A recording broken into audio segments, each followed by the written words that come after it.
Olá, o Brasil vive um momento de expectativa em diversos setores. O segundo turno das eleições para presidente do país concretizou a vitória de Luiz Inácio Lula da Silva, do Partido dos Trabalhadores, com 50,90% dos votos válidos. Agora reeleito, Lula deve se preparar para assumir o cargo entre 2023 e 2026, que, segundo petistas, será o último mandato. O atual presidente, Jair Bolsonaro, que concorria à reeleição, parece não estar conformado com a derrota nas urnas, que de fato foi apertada. Uma diferença aí de pouco mais de 2 milhões de votos, a menor da história. E Bolsonaro ainda carrega consigo o título de primeiro presidente que perde a disputa por reeleição. Para fazer uma análise do futuro político do Brasil, o Cena Pública recebe hoje a cientista política e mestre em sociologia, Carla Michele Quaresma, e o professor de teoria política da Universidade Estadual do Ceará e doutor em sociologia, Emanuel Freitas da Silva. Obrigado os dois pela presença. Gostou do resultado, Carla? Olá, Cristian. Mais uma vez, uma satisfação participar desse programa que tem contribuído tanto para uma discussão acerca dos problemas cotidianos da sociedade cearense. Quero cumprimentar todas as pessoas que nos assistem.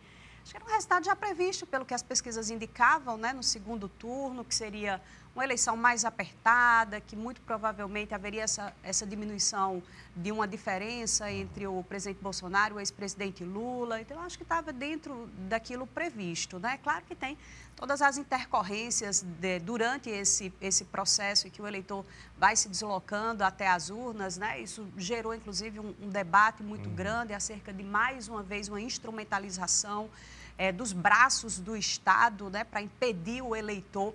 Talvez algo que nós tenhamos visto na época dos coronéis, né?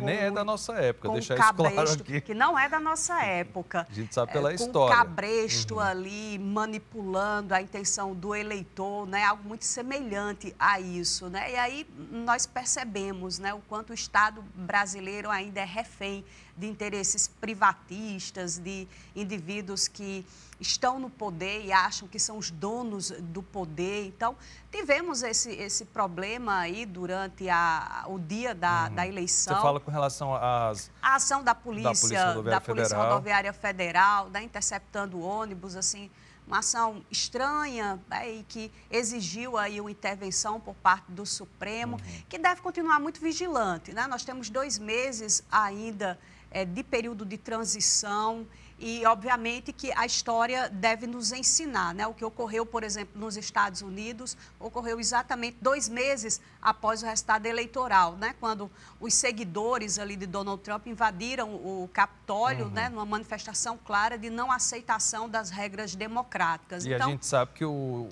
presidente Bolsonaro é fã aí do Trump, segue alguma tendência parecida, né? Exatamente. Então, mesmo que nesse momento haja aí uma tentativa de controle, né? O Supremo muito vigilante, definindo ações necessárias nesse momento para garantir aí a contenção dessas manifestações que ocorrem por todo o país. Manifestações, é bom que se diga, né? Meia dúzia de pessoas, mas que causam um tumulto muito grande, porque são pessoas muito barulhentas, né? Elas acabam gritando muito e acabam exercendo aí uma influência muito grande, chamando a atenção dos meios de comunicação. Mas é bom que o Supremo mantenha essa vigilância, que os poderes da República estejam preparados para qualquer ato aí que não seja condizente com as regras do jogo num regime democrático. Professor, está satisfeito com o resultado das urnas? Sim, olha, eu acho que a vitória do Lula foi uma vitória adiada de 2018, né? Ali, desde 2018, ele lidera as intenções de pesquisa. E não pôde concorrer porque de voto. Não pôde concorrer pelo processo, depois declarado ilegal, que correu contra ele, a sua condenação. Então, acho que é uma vitória, vamos dizer assim, com 4 anos de atraso, que talvez o Brasil tivesse muito melhor do que está hoje, já visto o esgarçamento da estrutura democrática que o governo do presidente Bolsonaro fez, né? Então, acho que se para a maior parte dos eleitores que deram voto válido foi um momento de alegria, acho que também, sem dúvida alguma, acho que nenhum desses brasileiros que votou no Lula tem a alegria que ele teve, tendo passado na pele todo o processo de corrosão da sua imagem pública, condenação ilegal e depois recuperar toda a sua força política e chegar a ser eleito presidente da República, né? Então, acho que é um momento importantíssimo para a história do Brasil, singular, e também para a sua história particular, né, enquanto homem do campo político. Olha, sem dúvida foi uma das eleições mais sujas que a gente já viu. Muita fake news que você já não sabia mais o que fazer, porque você era bombardeado de muita informação. Mas eu me pergunto, o que é que foi decisivo para o eleitor na hora do voto? Por exemplo, as mortes por Covid pesaram bastante na hora de decidir em quem votar, Carla Michele? Eu acredito que uma combinação de fatores, né, em relação a essa produção de desinformação, de conteúdo injurioso, calunioso, criminoso mesmo. Eu acredito que essa experiência demonstrou mais uma vez a necessidade da Justiça Eleitoral se modernizar para combater esse tipo de indústria. Porque enquanto essa indústria funcionava muito rapidamente, de maneira muito refinada, a Justiça Eleitoral ainda pensando analogicamente, com o ministro verificando postagens, quer dizer, uma coisa lenta, né? Completamente contrário ao ritmo, inclusive, das mídias sociais. Então, eu acredito que essa experiência demonstrou, mais uma vez, já tinha ocorrido em 2018, agora as estratégias foram muito mais sofisticadas. Nossa. Então, a Justiça Eleitoral precisa rever seriamente aí como vai se comportar a partir de agora, porque cada vez mais a tendência é de que essas estratégias se renovem. A cada processo eleitoral nós vamos ver, como diria o povo do interior, mais presepada. Porque realmente as campanhas eleitorais elas vão se modernizando, elas são muito rápidas nisso. Então, a Justiça precisa, obviamente, dar essa resposta também no tempo correto. E aí, claro, né, nós tivemos um resultado apertado.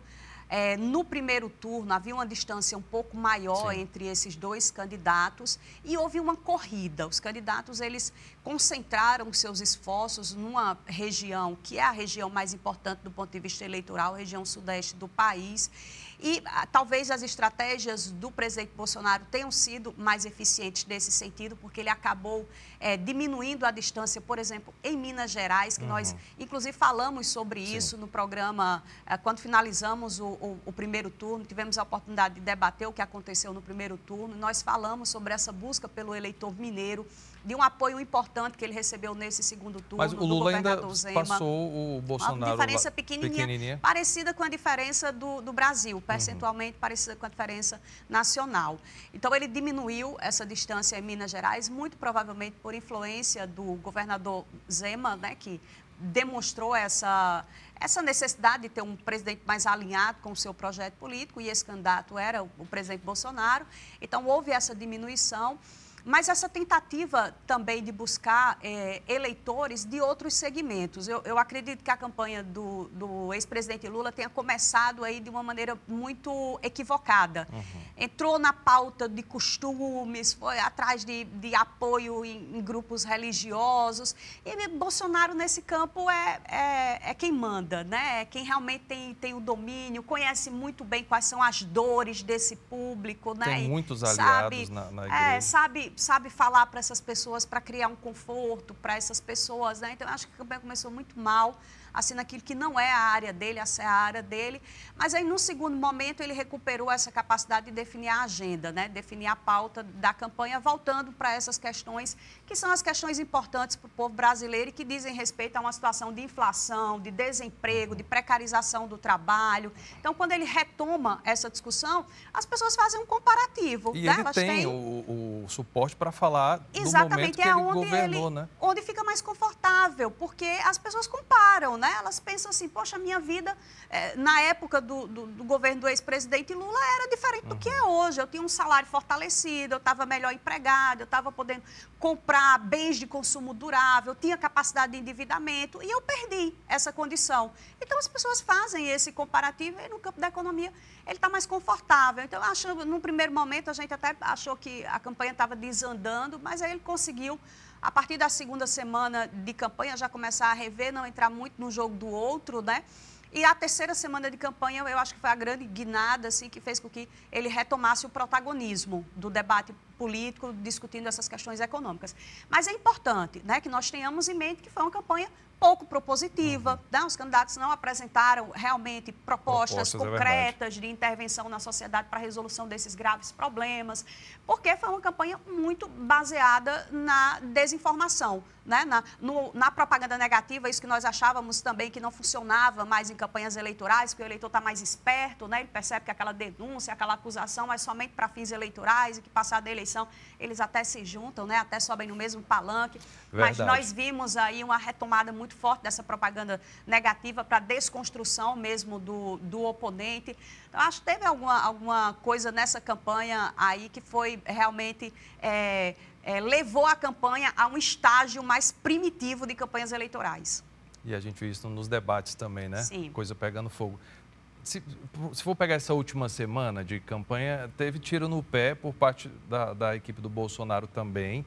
Mas, no geral, eu vou fazer a mesma pergunta. A questão das mortes por Covid, eu vi muita gente, na hora de decidir o voto, levar isso em consideração. Você acha que foi isso também, professor?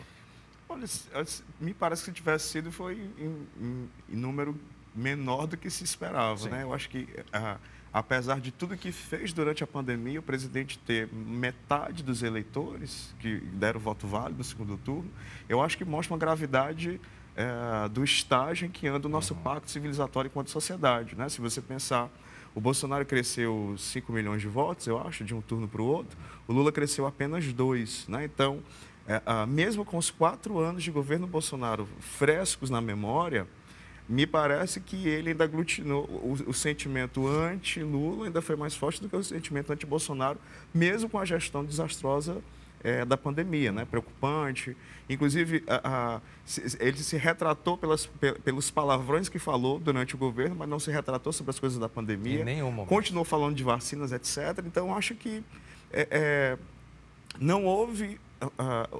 A gestão da pandemia não pesou tanto contra ele como se poderia ter pesado, penso eu. Mas já vejo que você tem aí metade do eleitorado, né? 49%.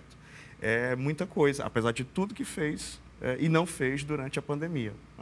Agora, eu acho que com relação ao Lula, talvez o grande trunfo dele no segundo turno tenha sido a presença efetiva da Simone Tebet, né, na sua campanha. Né? Muito. Não foi apenas, ela não tratou apenas de declarar apoio formal, mas ela se engajou de corpo e alma na campanha do Lula. E eu acho que talvez esses 2 milhões tenham sido exatamente 50% dos votos que ela teve no primeiro turno. Né? Acho que foi um apoio muito mais efetivo do que do Ciro, por exemplo, que não houve. Os ciristas foram para o Bolsonaro, eu acho. Vocês concordam? Eu acredito que essa migração já ocorreu no primeiro turno, né? Se nós compararmos tipo assim, os resultados... eu sei que ele não vai entrar, vou logo migrar aqui. Voto útil, porque houve uma campanha, inclusive por parte da candidatura do ex-presidente Lula, do voto útil. Então, as pessoas realmente foram imbuídas desse propósito de votar em quem vai vencer a eleição. E isso, de maneira mais eficiente, se reverteu em votos para o presidente Bolsonaro. Então, se nós acompanharmos, por exemplo, as últimas pesquisas de intenção de voto que foram divulgadas, esse percentual de crescimento em relação à apuração das urnas se deu exatamente pela migração de eleitores, tanto da Simone quanto do Ciro, no primeiro turno já para o presidente Bolsonaro. Então, o percentual do ex-presidente Lula permaneceu o mesmo, que as pesquisas informavam, e o crescimento do presidente Bolsonaro exatamente por essa migração, em primeiro turno ainda, de eleitores de Simone Tebet e também de Ciro Gomes. Então, quem tinha que migrar nesse primeiro turno já o fez para o presidente Bolsonaro. O que não aconteceu aqui no Ceará, por exemplo, que o Bolsonaro teve um crescimento considerável para o segundo turno, né? Eu vi que a campanha no Ceará foi muito apagada, né? Da parte dos petistas, eu acho que teve um certo relaxamento. E o capitão trabalhou aqui, né? O capitão trabalhou, exatamente. Aí ele decidiu apoiar o Bolsonaro agora no segundo turno, porque até então... Teve evento do Bolsonaro, o Bolsonaro teve aqui em Fortaleza no segundo turno. Conjunto Ceará. Foi para o Conjunto Ceará, e eu acho que da parte do PT houve uma campanha muito frouxa, né? Talvez na ideia de que o eleitorado cearense já era lulista. Agora, uma questão que eu acho também interessante é que talvez a gente tenha se mostrado mais importante o apoio dos governadores ao presidente do que ao contrário. Né? Se a gente pensar em Minas Gerais, por exemplo, que o Bolsonaro quase venceu o Lula, por muito pouco não venceu lá, coincidiu que no segundo turno o Zema, que não havia se manifestado no primeiro, encampou a candidatura do Bolsonaro. Né? Assim, na segunda-feira, após o primeiro turno, o Zema já estava lá em Brasília declarando apoio e tal. O governador do Rio de Janeiro, do mesmo jeito. Lá no Rio Grande do Sul, Eduardo Leite se negou a fazer campanha para o Lula. Né? Então, no Espírito Santo também, o Carlos Casagrande. Então, parece que onde os governadores se envolveram diretamente na campanha, você teve um resultado favorável para o candidato que eles mobilizaram. Você falou do Rio Grande do Sul, por exemplo, a diferença não foi tão grande entre Lula e Bolsonaro. Quando vai para o Paraná, a coisa já muda de cenário. Sim. Que também o governador imediatamente declarou que apoio. Foi o Ratinho, Ratinho Júnior, exatamente. Que foi candidato à reeleição, agora vai para o segundo mandato. E aí no Nordeste você teve... Porque o Nordeste é a fortaleza lulista, né? Sim. Então, assim, é como se fosse chover molhado. Mas eu fico impressionado com a região norte, como lá o Lula sofre rejeição em alguns estados.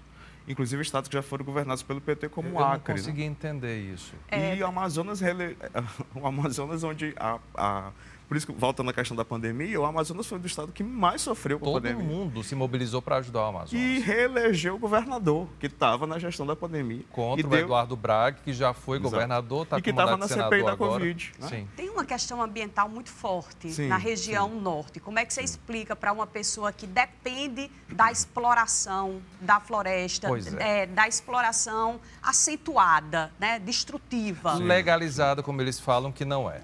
Exatamente. Então, para você dizer para essa pessoa que sobrevive através disso, vai acabar. Exatamente, que isso aí é nocivo para o mundo, é muito difícil, porque é o ganha-pão dessa pessoa, né? E nesse sentido, né, como o próprio ex-ministro do Meio Ambiente declarou, eles deixaram passar a boiada. Então, tanto é que internacionalmente o Brasil se projetou de maneira muito negativa, né? A imagem do Brasil para o mundo, nesses 4 anos aí do governo Bolsonaro, se tornou extremamente negativa. E o que mais pesou sobre isso foi exatamente o trato com essas questões ambientais. O próprio New York Times, não sei se vocês viram, ele fez um vídeo falando dos problemas dos dois gestores. Não é que um seja melhor que o outro, mas um ia defender a Amazônia. Ele foi muito em cima disso. E é interessante o ponto de vista de quem está lá fora, se preocupando com um problema que é do mundo, mas obviamente é muito mais nosso aqui, né? Porque a gente não para pensar. Agora, esse tipo de propaganda é uma faca de 2 gumes, né? Porque ela ajuda o Bolsonaro a alimentar a ideia de que ele é o antissistema. Está todo mundo contra mim. E, inclusive, a própria frente ampla que o Lula conseguiu formar no primeiro turno e no segundo, alimenta mais essa ideia, né? Olha, é todo o sistema, a imagem da Rede Globo, da redação da Rede Globo comemorando o resultado, alimenta essa narrativa, está vendo todo mundo está armando contra o presidente, e do mesmo jeito que essas manifestações internacionais, né? Até o Papa, um discurso que fez dias antes. Mas é aquela história, se está todo mundo de um lado, porque tem algo errado aí, né? Eu vou aproveitar para o intervalo, eu te convido a dar uma olhada nas nossas redes sociais, tem Facebook, Instagram, que é o @TV Ceará, e o canal da TVC no YouTube. Acesse o conteúdo e a gente volta já já. Estamos de volta com Cena Pública, recebendo hoje a cientista política e mestre em Sociologia, Carla Michele Quaresma, e o professor de Teoria Política da UES e doutor em Sociologia, Emanuel Freitas da Silva. Em pauta, os desafios da próxima gestão nos governos federal e estadual. Carla, a gente deve ser mais agraciado, né, nesses próximos 4 anos, já que temos PT lá no federal e PT aqui no estado. Vão ser 2 mandatos com diversos partidos coligados, assim como foi na campanha. Você acha que vai ser um mandato mais de PT ou não, aqui e lá? É assim, Cristian, havia muito essa concepção de que o governador tinha que estar alinhado ao presidente da República, porque senão não receberia recursos. Isso era muito a realidade do Brasil antes da Constituição de 88, né? Com essa descentralização política, administrativa, financeira, essa realidade mudou muito. Então, independente aí dessa afinidade entre governadores e presidente da República, é claro que a relação deve ser sempre uma relação harmoniosa, afinal de contas nós estamos falando de governos que são democráticos, né, que representam populações, então essa relação deve ser sempre uma relação que garanta condições para que os estados promovam seu desenvolvimento, mas nós temos um negligenciamento histórico da região Nordeste nesse país. Então, qualquer governante que tenha um mínimo de respeito à Constituição, que estabelece muito bem, quando define quais são os objetivos do Estado brasileiro, né? Diminuir as diferenças regionais, promover um desenvolvimento sustentável. Então, o que significa isso? Em qualquer país do mundo, onde se tem uma região que não recebe recursos suficientes para garantir que ela esteja ali em pé de igualdade com as demais regiões, os investimentos são maiores. Então, nós esperamos, inclusive isso foi dito no pronunciamento, né? Assim que o resultado foi confirmado e que o presidente Lula esteve, o ex-presidente Lula, agora presidente eleito, esteve lá na Avenida Paulista, falou que tem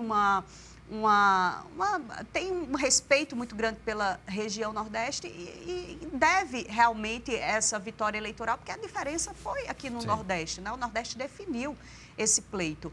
Então, muito provavelmente, nós teremos aí, por causa desse olhar do presidente Lula com a região Nordeste, por ser nordestino, por entender quais são os grandes desafios da região, né? Nós talvez tenhamos, como ocorreu em 2 anos de governo do ex-presidente Lula, grandes investimentos na região Nordeste e uma mudança muito grande da figura do Nordeste brasileiro, né? Eu que sou do interior, eu, quando criança ainda, ia passar férias no interior do Ceará, numa cidadezinha bem pequenininha. Ia para a zona rural, a gente tinha lamparina. Olha só. E eu não estou falando, eu sou nova, viu, gente? Eu sou jovem. Então, eu estou falando de pouco tempo atrás. Quando o PT assumiu o governo, essa região, esquecida historicamente, começou a receber energia, começou a receber luz, as pessoas começaram a ter uma geladeira em casa. Isso muda a vida das pessoas, né? As pessoas começaram a tanger gato com moto. Nossa. Isso muda a realidade, isso é qualidade de vida para as pessoas. Então, nós já tivemos esses investimentos, uma melhoria real, porque as pessoas dizem muito, foram os programas clientelistas que geraram essa mudança. Não. Foi a melhoria real do poder de compra do salário, que garantiu que as pessoas pudessem comprar, pudessem se endividar, tendo crédito. Então, a esperança do povo nordestino, que foi demonstrada através das urnas, é de que realmente esse projeto de desenvolvimento seja retomado no Nordeste brasileiro, porque o Nordeste, historicamente, foi abandonado por sucessivos governos. É verdade. Agora acho que tem 2 questões, eu acho. A primeira é que a única experiência que a gente tinha tido, PT lá e PT cá, era no governo Camilo, mas que não se concluiu porque a Dilma sofreu impeachment com 1 ano e meio. Agora você vai ter 2 PT, e não era o PT raiz, nem a Dilma, nem o Camilo. Agora você tem a situação que tanto o Lula como o Elmano são do PT raiz. PT, tradicional. Só que no governo Lula, você tinha governando o Ceará, o Cid, que tem um perfil mais desenvolvimentista do que o Elmano. Acho que o Elmano vem muito naquela lógica, foi forjado naquela lógica da Luiziane, que a grande obra é cuidar bem das pessoas, que era até slogan da campanha de reeleição. E, nesse sentido, dizia ela, Fortaleza não tem grandes obras estruturais, mas tinha outras obras que são imateriais, por assim dizer, né? Então, há que se esperar uma mudança do perfil do Elmano. Menos obra na cidade, por exemplo? Menos obras no Estado ou não, né? O que é que vai representar, qual vai ser a marca do seu governo? Se vai ser essa ideia de cuidar das pessoas e investir no social, ou se será um perfil mais próximo do Cid Gomes e também das condições que o Lula vai ter de tocar grandes obras, né? Porque ele mesmo falou que era preciso retomar obras do Estado para mexer na economia. O que foi que ele fez em 2002, 2006. Mas o cenário era outro, né? Assim, aqui veio o resultado dos dados da equipe de transição. Sim. Né? Então, que deve ser definido daqui a pouco, inclusive. Né? Isso, porque no primeiro mandato do Lula, você tinha um outro perfil de governador, que não é o perfil do Elmano. Mas isso, então, me faz entender que não seria um governo de continuidade, porque o Camilo também desenvolveu muita coisa aqui. Porque o Camilo é mais próximo do Cid. Né? O Camilo foi secretário do Cid, foi escolhido para a sucessão pelo Cid, então tem um perfil mais próximo. O Elmano é mais próximo do Camilo, mas mais próximo de um outro... Da outra vertente ali de uma outra vertente do PT, né? Que exatamente cresceu, acumulou capital político, fazendo oposição ao modo do Cid governar, né? Assim, representado pelo Ferreira Gomes, né? O Elmano vem lá do grupo da Luiziane. Então, há que se ver qual a postura que ele tomará já na montagem do secretariado, né? Qual é a orientação que ele vai dar ao governo. Se o governo já anunciou, por exemplo, mais um concurso para a Polícia Militar, 1000 vagas, né? Então, Me parece que no plano da segurança pública será continuidade do que foi desde o governo Cid, que já tem dado mostras de que não resolve o problema, né? Porque a cada ano são 2.000 policiais nas ruas e você não tem diminuição da violência, por exemplo. Mesmo assim, já foi anunciado pela governadora Isolda mais um concurso a ser realizado no ano que vem, que serão contratados pelo Elmano. Então, não sei se terá tanta ruptura assim. E a bancada da Assembleia aqui, como é que você entende? Vai ser aliada, vai ser oposição? O Elmano vem de lá, né? Então é alguém que conhece o jogo da Assembleia. Foi líder do governo Camilo Santana, o PT cresceu em número de deputados, deve contar com o apoio dos parlamentares do PDT, mas vai ter uma oposição mais barulhenta. Barulhenta, não qualificada. Isso. Então, doutora Silvana, o pai do André Fernandes, o próprio Carmelo, né, que tem pretensões. Porque é uma coisa que eu identifico no bolsonarismo ou na extrema-direita brasileira, que eles têm quadros jovens que lhe garantirão uma longevidade política imedível. Não exatamente por exercer um bom mandato. Que não se observa na esquerda. Né? Eu até dizia para os meus amigos assim, olha, eu acho que quando sair o resultado eleitoral, dia 30 de outubro, às 8 horas da noite, a primeira preocupação da esquerda brasileira não deve ser o governo Lula. Se o Lula perder ou ganhar, a preocupação não deve ser o governo. A preocupação imediata, não. A preocupação deve ser o sucessor do seu capital político. Porque se a gente olhar, a esquerda não tem um herdeiro. Se a gente pensar, Fernando Haddad é um bom perdedor. De novo em São Paulo. Né? Novamente, São Paulo é um bom perdedor. Se a gente olha para o bolsonarismo tem, ou a extrema-direita, ela tem vários quadros. É verdade. Dos mais radicais aos mais moderados. Se a gente pensar só em governador, o Zema terá uma projeção nacional considerável, né? E com ambições políticas para frente. O governador de São Paulo também. Se ele se afastar do bolsonarismo raiz, ele se acredita como um quadro de direita qualificado, moderado, etc. Vários jovens, se a gente pensar, aqui no Ceará mesmo, André Fernandes, o Carmelo, enfim, tem uma série pelos estados, foram os campeões de votos para Assembleias Legislativas e para a Câmara Federal, para o Senado do mesmo jeito. Se a gente olha para a direita, então você tem vários nomes. Se a gente olha para a esquerda, quem é que você tem? É verdade. Não tinha pensado nisso, não. Eu acho que tem uma questão também, assim, por exemplo, esses governadores, né? O perfil é um perfil menos bolsonarista, né? O Tarcísio de Freitas, que inclusive já compôs o governo da ex-presidente Dilma. O próprio Zema, que é aquela situação mais, né, de apresentar uma novidade, um perfil mais administrativo, mais técnico para a atividade política, né? Não tem esse radicalismo do bolsonarismo, né? O próprio do Rio de Janeiro, o governador do Rio de Janeiro, que entrou naquela história ali do Witzel meio por acaso, né? Não era nenhuma figura assim, conhecida politicamente, que tivesse alguma expressividade. Então, eu acredito que os quadros, porque os fenômenos eleitorais são muitos e muitas vezes eles se dissolvem. Tem um momento ali da eleição e depois não conseguem, por exemplo, garantir uma eleição, uma vitória para um cargo majoritário, né? Porque só cabe ali no legislativo mesmo. Então, os quadros realmente são quadros mais moderados, né? Se a gente observar, por exemplo, o perfil desses que venceram, talvez o mais extremado, o Onyx Lorenzoni, mais identificado com o bolsonarismo, perdeu a campanha para o Eduardo Leite, né? Inclusive revertendo o resultado do primeiro turno. Sim. Né? Então, talvez os quadros... quebrando uma tradição, que o Rio Grande do Sul nunca tinha reeleito governador. Exatamente. Não, essa campanha foi uma campanha de ineditismos, né? Muita coisa nova nessa campanha surpresas. Eleitoral.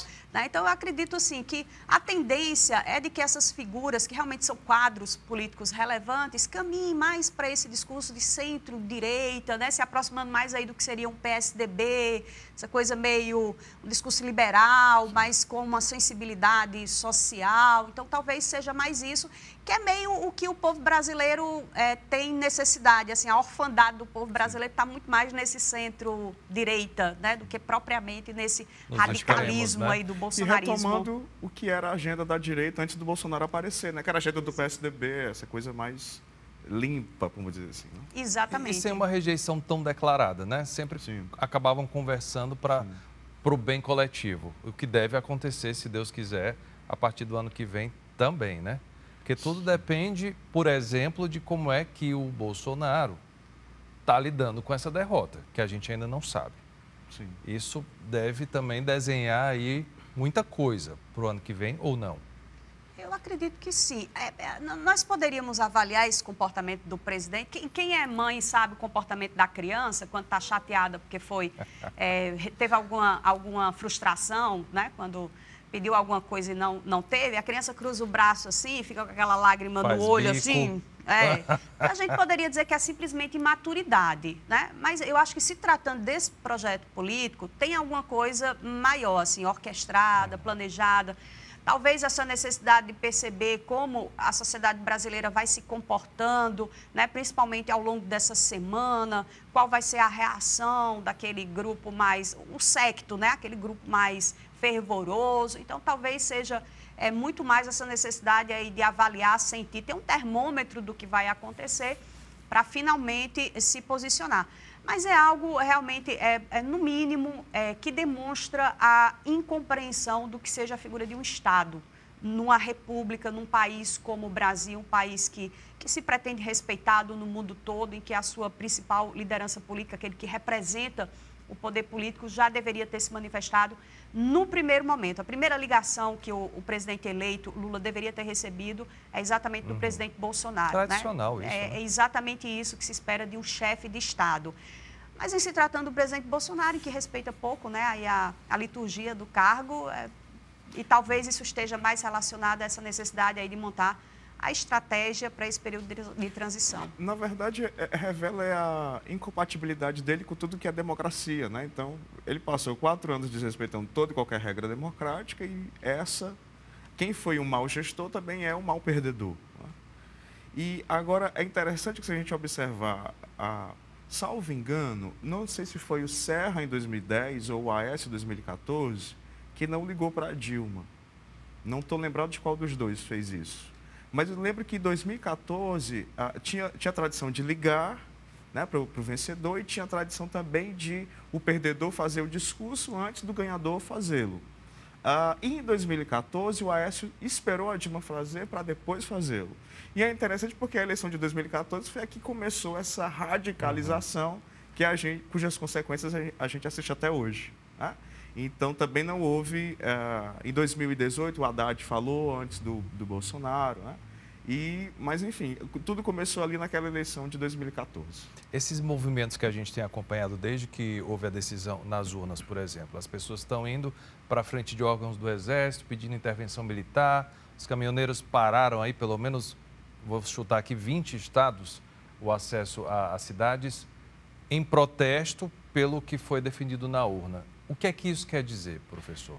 Isso quer dizer que o bolsonarismo, como movimento político, é maior do que o Bolsonaro. Então, ao passo... Então, se a gente está falando aqui que o Bolsonaro está calado, mas ele está falando através desses sujeitos, né? Então, tem um movimento de radicalização que é antidemocrático, que é autoritário, que não precisa da ordem do presidente, porque o insumo ele já tem. Eu até estava pensando, se a gente pensar... A Carla Zambelli, no sábado, né, quando teve aquele episódio de São Paulo... Literalmente um tiro no pé? Que depois ela deu uma entrevista dizendo que o Alexandre de Moraes não era legislador, porque estava questionando o negócio do porte de arma, que o TSE tinha dito que não podia ter no período da eleição. Então, ela disse que não ia obedecer, porque o Alexandre de Moraes não era legislador. No domingo, a PRF faz uma série de operações no Brasil, também desafiando a decisão do Alexandre de Moraes. Se a gente for lá atrás, 7 de setembro do ano passado, o presidente Bolsonaro, na Avenida Paulista, enquadrou Alexandre de Moraes e disse que não obedecia a nenhuma decisão judicial da parte dele. O Alexandre de Moraes é uma pessoa não grata para eles, para o bolsonarismo. Né? Então, esses são movimentos assim, mais vistosos que a gente vê a partir de uma ordem do presidente, né? Assim, originada no ano passado. Então, o que Alexandre de Moraes falar, portanto, o que a Justiça Eleitoral falar, não deve ser cumprido. E isso é um dos elementos desse movimento político que é autoritário e é antidemocrático. Então, a decisão judicial não se respeita se essa decisão for contra mim. Então, o resultado das urnas não deve ser respeitado se ele for contrário a mim. A gente não pode esquecer que, pelo presidente Bolsonaro e por parte dos seus apoiadores, não teria tido eleição. A eleição ocorreu a revelia da vontade do presidente e de parte considerável de seus apoiadores que o presidente fez tudo, desde questionar a realização das eleições, as urnas com a sua limpeza e com a sua transparência. No segundo turno agora houve o questionamento das rádios, que fiscalização cabia ao próprio partido político e não ao TSE. Então, se a gente observar, na vontade dele não havia tido eleição, né? E ela aconteceu ao contragosto e o resultado foi diferente daquele que ele desejava. É muito interessante porque, antes do primeiro turno, o presidente alardeou o famigerado data-povo, que o data-povo dava a ele 60% ele de votação garantia no que primeiro pesquisa turno, não servia para nada. E se questionou os resultados do Datafolha, do IPEC, etc., etc., mas você não viu um questionamento desse famigerado data-povo, que foi falado pelo presidente, foi falado pelos seus apoiadores, foi compartilhado nas redes sociais e vários institutos nesse segundo turno que também davam vitória a ele. Então, assim, é preciso amarrar o bolsonarismo com as suas próprias cordas. Porque se a gente fizer isso, se a justiça fizer isso, a justiça consegue enquadrá-lo. O problema é que nós ainda temos me entristeceu muito, por exemplo, a reação da Carmen Lúcia, depois de ter sido chamada de... Não vou dizer aqui o nome. Nem dá para falar. Mas aí ela vai pelo Roberto Jefferson, aí ela vai na primeira sessão do STF, faz um discurso assim, parece que ela estava no mundo Alice do País das Maravilhas. Mas a democracia enquadra, a democracia é o reino da liberdade. Porra, a mulher foi chamada do palavrão mais desqualificativo. Acho que ela seguiu aquele que vem debaixo do me atinge. Isso, seguiu essa tendência. Parece não compreender. E o Alexandre de Moraes compreende isso. E a gente também, né? E a gente também. Ainda bem. Olha, o Cena Pública vai para o intervalo rapidinho, mas a gente volta já já. Começou o terceiro e último bloco do Cena Pública. Aproveito para te convidar a acompanhar nossas transmissões nas redes sociais. Tem Facebook, Instagram, @TV Ceará e o canal da TVC no YouTube. Estão comigo aqui no estúdio a cientista política e mestre em Sociologia, Carla Michele Quaresma, e o professor de Teoria Política da UES e doutor em Sociologia, Emanuel Freitas da Silva. Carla, pegando um pouco ainda do que a gente terminou o segundo bloco, esse silêncio do presidente Bolsonaro, essa omissão, ela estimula essas manifestações, na sua opinião, que estão acontecendo? Cristian, eu vou recorrer ao dito popular. O exemplo arrasta. Então, se as pessoas se sentem à vontade para desrespeitar a soberania popular que se manifesta através do resultado das urnas, é porque existe uma liderança que faz com que essas pessoas tenham essa permissão.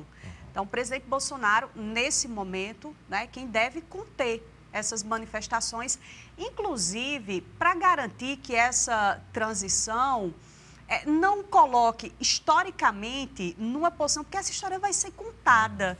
Né? A partir de agora, nós vamos registrar tudo o que está acontecendo e isso para as futuras gerações, né? Claro que vai ter um peso bastante significativo, né? O que foi essa grande representação política de um projeto para o país. Então, nesse momento, né, a liberalidade desses indivíduos é exatamente motivada pelo posicionamento do próprio presidente da República. E é importante, talvez seja só, nesse momento, fogo de palha. Né? Então, é algo que, uma atuação pontual ali no Estado, em outro, né? Uma intervenção numa rodovia que a polícia vai ter que resolver, porque o Supremo... A própria Polícia Rodoviária Federal, que parece apática diante dessa situação. Mas diante também de uma determinação do Supremo Tribunal Federal, né? A polícia, ela precisa respeitar a Constituição do país, né? Independente da sua vontade, dos seus interesses políticos, de quem foi o seu candidato, ela é submetida à Constituição do país, afinal de contas, vivemos em um Estado democrático de direito. Então, obviamente, com essa intervenção do Supremo, essas mobilizações, né, que ocorrem aí pelo país, elas vão sendo desmobilizadas. Mas o que é importante é avaliar nesses 2 meses como será esse governo de transição, como que o maior representante desse movimento vai se posicionar. Porque isso pode dar indícios de algo muito mais grave que possa ocorrer daqui a 2 meses com essa posse do presidente Lula. E aí é necessário, obviamente, manter. Eu não estou falando da possibilidade, porque as pessoas, né, nesse momento ficam temerosas, da possibilidade de uma intervenção. Essa intervenção é impossível. Né? O mundo inteiro reconheceu essa vitória. Para ter uma intervenção, precisaria de apoio dos Estados Unidos. O mundo inteiro reconheceu essa vitória do presidente Lula. Inclusive, já manifestou isso através de mídias sociais, comemorou.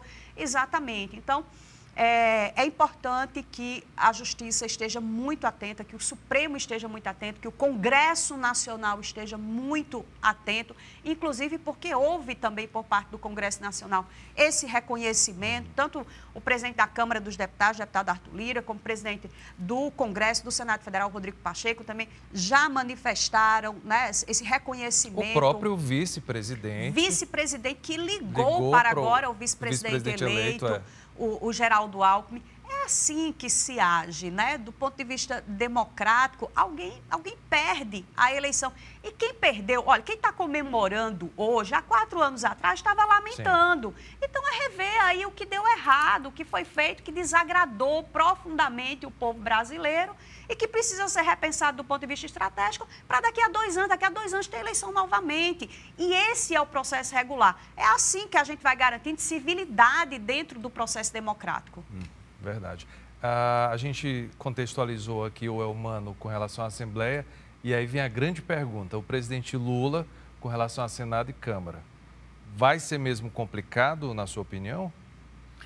Ou não? Olha, a preço de hoje, sim, né? Se a gente pensar no PL, que é um partido representante do Centrão, o PL hoje ele é composto majoritariamente por bolsonaristas, né? Mas o presidente do PL já deu indicações de que quem quer que fosse o presidente eleito, o PL conversaria, né? Então, eu acho que a classe política e parte do empresariado se comporta em torno da expectativa de poder. Então, hoje o Bolsonaro... O que é mais conveniente. Isso, Bolsonaro vai aos poucos, nesses 2 meses, perdendo a importância, né, como força centrífuga. Uhum. Por quê? Porque daqui a pouco ele será rei posto, rei morto. Né? Então, isso vai se refletir na imprensa, na opinião pública, no empresariado e também na classe política, né, que vai começar a caminhar aí em direção ao Lula, que será o novo centro de poder e que é alguém que tem um profundo poder de articulação, embora com um Congresso completamente diferente daquele que ele encontrou em 2002. Menos civilizado, a gente pode dizer, né? Mesmo porque os representantes da direita são completamente distintos daqueles que o eram em 2002. Mas eu acredito que, pouco a pouco, ele vai conseguir... A formação do ministério, né, dele, da equipe de governo, também agirá nesse sentido para aproximá-lo da classe política e aí é ver como se darão essas articulações. Carla. Não, também não acredito nessa dificuldade de encontrar apoio. O grande problema é que esse apoio foi construído nesse sistema presidencialista numa relação de promiscuidade. E aí independe de quem seja o presidente da República. Então foi assim com todos eles. E quem não conseguiu manter essa relação promíscua, tem um negócio para isso que chama impeachment, que foi o que ocorreu. Exatamente. Então, assim, fazer composição, porque quem é o PL? É o Centrão, o PL é o Arthur Lira. O Arthur Lira está do lado de quem está no poder. Os partidos que hoje compõem o Congresso Nacional, eles estão nessa situação de seguir quem garantir maiores vantagens. E talvez esse seja o grande problema, o grande desafio do presidente Lula. Ele falou durante a campanha em abrir esse orçamento, né? Talvez até numa tentativa aí de se reconciliar com as suas bases mais históricas, né? Que ficaram extremamente frustradas com o mensalão, né? E acabaram migrando também muitos para o PSOL. Então, ele falou muito da necessidade do orçamento participativo, que é uma marca muito forte, né? Uma característica muito forte desses governos do Partido dos Trabalhadores, talvez se utilizando de um gabinete digital, que foi uma experiência já adotada no Rio Grande do Sul por um governo do PT, né? Uma experiência exitosa de participação popular. Então, talvez o maior desafio seja como manter essa turma sem toda essa relação fisiológica que foi construída no chamado presidencialismo de coalizão. Eu acho que essa bandeira do orçamento secreto, na semana passada, eu li uma entrevista de um deputado da Bahia, Elmar Santana, acho que era esse o nome, que é do União Brasil, e ele dizia que esse discurso do Lula de acabar com o orçamento secreto era um discurso para a imprensa. Porque quando chegasse no Congresso Nacional, seria derrotado por 400 votos no mínimo. Porque os deputados, tanto os reeleitos como os eleitos agora, não quereriam acabar, porque é como se o orçamento secreto tivesse se estabelecido como uma estrutura. Né? Ele até fazia o desafio ao Supremo dizendo assim, olha, se o Supremo disser que o nosso orçamento é ilegal, o orçamento secreto, então o Supremo ficará sem orçamento também, porque quem faz o orçamento deles somos nós. Né? Então, acho que esse será o primeiro desafio parlamentar do Lula. Né? Como o que ele vai fazer, porque ele prometeu encerrar a prática. Né? Mas vamos ver se os deputados que estarão lá vão apoiar. Agora, tem outra promessa do presidente Lula, que essa aí está muita gente esperando, a história da quebra do sigilo de 100 anos. O que será que a gente vai descobrir? Eu acredito, assim, o presidente Lula, ele nunca teve esse espírito revanchista. Pois é, até falando, se fosse qualquer outra pessoa, o rancor ia ser enorme. A gente não identifica muito isso no Lula. Não, de forma alguma, nunca teve, até porque foi forjado ali no conflito, né, nas negociações do ABC Paulista. Então, se não tivesse essa capacidade de conversar com todos os lados, de compor acordos vantajosos para todos os lados, né? Se não tivesse isso, não teria sobrevivido politicamente. Então, ele tem esse espírito, né? Que é de convivência com as diferenças, né? Isso é muito claro no comportamento enquanto presidente da República e antes mesmo disso. Então, não acredito que haja esse revanchismo. Talvez, assim, a campanha foi muito alimentada por esses discursos extremos, né? Assim, um lado querendo destruir o outro. Então, quando ele diz, vamos abrir, vamos... Aí gera meme, a turma na internet delira, né? Vamos acabar com essa história do orçamento secreto, né? Inclusive, gerou para a campanha eleitoral memes positivos pró-campanha, né? A turma começou a dizer, meu voto é secreto, só o orçamento, meu voto é aberto, né? Isso foi muito bom para a campanha também do PT. Então, acho que não tem esse revanchismo. Mas, é claro, nós precisamos, o sigilo é uma garantia republicana e é necessário realmente que algumas informações que dizem respeito à soberania do Estado sejam informações compartilhadas com poucas pessoas. Mas sobre essa atuação de um presidente da República, quando, por exemplo, da utilização de recursos públicos, isso precisa ser aberto. Então, o presidente da República, ele não pode fazer uso, por exemplo, de um cartão corporativo sem que haja o conhecimento da sociedade sobre como esses recursos estão sendo utilizados. É a gente que está pagando essa conta. Exatamente. Né? Não é dinheiro do privado, é o dinheiro do público, é o dinheiro do contribuinte. Em relação a decisões que são tomadas, por exemplo, na casa, que é a casa representativa do Poder Executivo, não é a casa da mãe Joana. Então, quem o presidente está recebendo, o que ele está fazendo com esse indivíduo, inclusive para que tenhamos conhecimento se existem, por exemplo, negociações espúrias, antirrepublicanas. Isso precisa ser aberto. Nós precisamos cada vez mais garantir que o princípio republicano, que é da coisa aberta, da coisa pública, esteja presente na política brasileira. E talvez esse seja o grande desafio, inclusive para que o povo se reconcilie com a atividade política, né? Abrir, fazer com que as pessoas tenham conhecimento, tenham acesso à informação, é condição para que as pessoas passem a acreditar que realmente a política é algo que pode ser exercido de forma séria.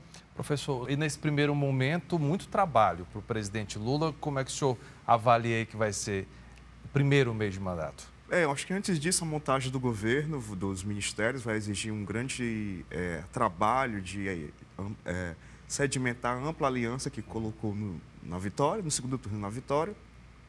Depois a escolha de lideranças fortes, tanto do PT como do governo na Câmara e no Senado Federal. E acho que a montagem desse governo, em momento inicial, ali com a escolha desses líderes, aponta para aquilo que será, pelo menos inicialmente, o objetivo maior do governo, que é fazer uma grande concertação do país, né?